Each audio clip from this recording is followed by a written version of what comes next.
Hello friends, আজকে তোমাদের সঙ্গে শেয়ার করতে চলেছি কাঁচা কলা এবং মুসুর ডাল দিয়ে একটা পুষ্টিগুণে ভরপুর সম্পূর্ণ নিরামিষ রেসিপি এবং আলু ছাড়া। যাদের সুগার আছে তারাও এটা সম্পূর্ণভাবে খেতে পারবে। তো আমি এখানে ডালটা 2 ঘন্টা ভিজিয়ে রেখেছিলাম। এক্ষেত্রে তোমরা বিভিন্ন রকম ডাল নিতে পারো। আমি মুসুর ডাল নিয়েছি, তোমরা মুগের ডাল, মটর ডাল তোমাদের খুশি মতো নিয়ে ভিজিয়ে রাখবে।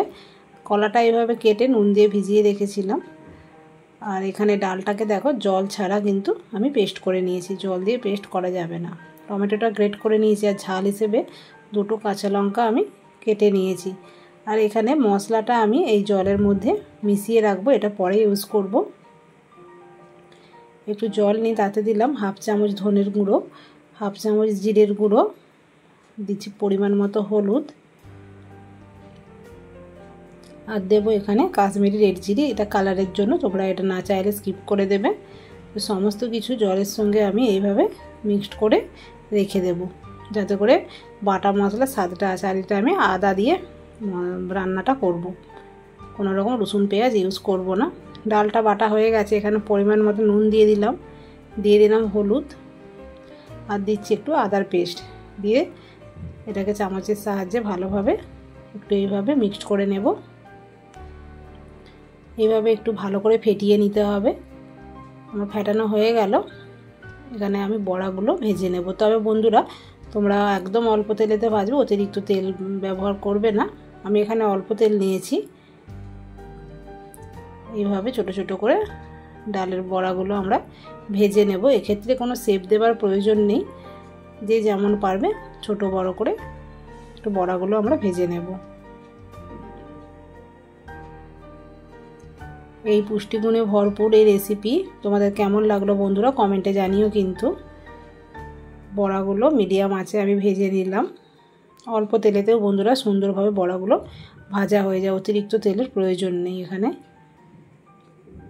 বড়াগুলো আমার ভাজা হয়ে গেল, আমি এবার এইগুলোকে তুলে নেব।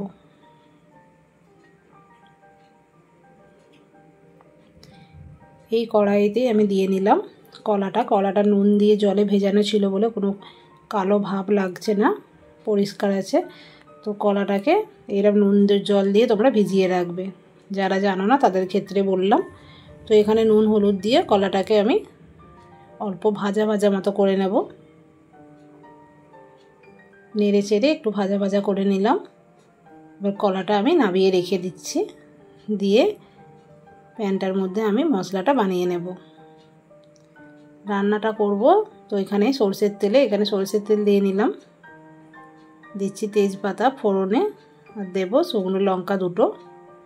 এখানে গুঁড়ো লঙ্কার ইউজ করব না, 2টো কাঁচা লঙ্কা দিলাম আর 2টো শুকনো লঙ্কা।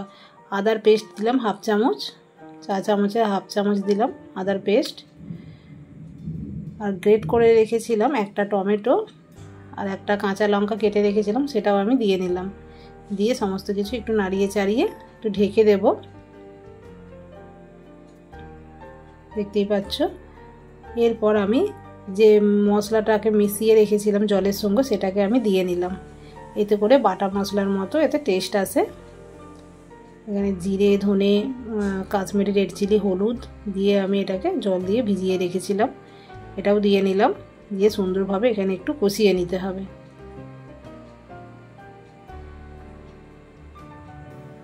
কষে গেছে মশলাটা, তেলটাও বেশ দেখতে পাচ্ছ ছেড়ে দিয়েছে।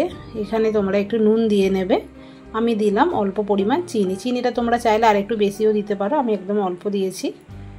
চিনি দিতে হবে, একটু নিরামিষ রান্না সেই জন্য চিনি দিলাম। দিয়ে কলা ভাজাগুলো আমি এখানে দিয়ে নিচ্ছি, দিয়ে মশলার সঙ্গে একটু নাড়াচাড়া করে কষিয়ে নিলাম। এখানে কষানো আমার হয়ে গেছে, এখন আমি দিয়ে নিচ্ছি একটু বেশি করেই আমি জল দিচ্ছি, কারণ এটা পরে আবার শুকনো হয়ে যাবে, এতটা জল থাকবে না। তো কলাটাকে আমি সেদ্ধ করে নেব, চাপা দিয়ে সেদ্ধ করে নিলাম। এক্ষেত্রে দেখতেই পাচ্ছ কলাটা কিন্তু আমাদের সেদ্ধ হয়ে গেছে, দেখিয়ে দিলাম। এখন দিয়ে নেব সেই ডালের বড়াগুলোর জন্যই জলটা একটু অতিরিক্ত দেওয়া হয়েছিল, বড়াটা অনেকটা জল সোপ করে নেবে। তো বড়াটা আমি দিয়ে নিলাম। 1 থেকে 1.5 মিনিট ফুটিয়ে নেওয়ার পর দিয়ে দিচ্ছি গরম মশলা, নিরামিষ রেসিপিতে গরম মশলাটা মাস্ট দিতে হবে। আর দিলাম কুচিয়ে রাখা ধনেপাতা, দিয়ে নাড়িয়ে চাড়িয়ে নিলাম। রান্নাটা আমার হয়ে গেছে। এখন আমি এখানে গ্যাসটা অফ করে দেব।